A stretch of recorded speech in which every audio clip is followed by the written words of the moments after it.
report telling KRON 4 that flu season this year is now on par with 2009, and that is when the H1N1 pandemic, also known as the swine flu, just raced across the nation. But as KRON 4's Dan Kerman reports, the epidemic seems to be slowing down, at least a bit, in Northern California. While most of the country is continuing to see high levels of the flu, a slight bit of hope in Northern California, a decline in influenza A. The levels of A were at their peak a few weeks ago and have been declining since then.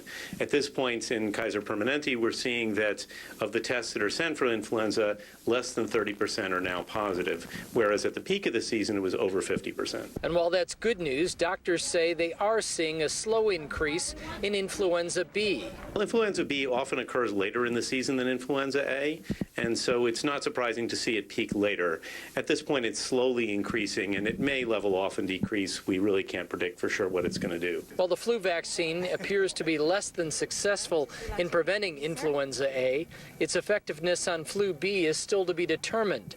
And doctors warn just because you think you already had the flu this season doesn't mean you're immune. Unfortunately, you can get the flu more than once in a season.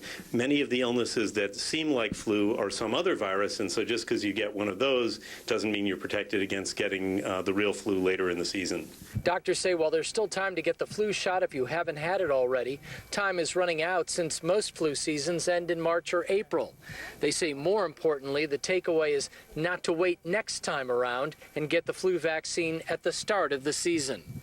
So for now, the best thing you can do is keep washing your hands to keep from getting the flu. And if you do come down with it, the best bet is to stay away from others. Specifically, stay home and don't infect others.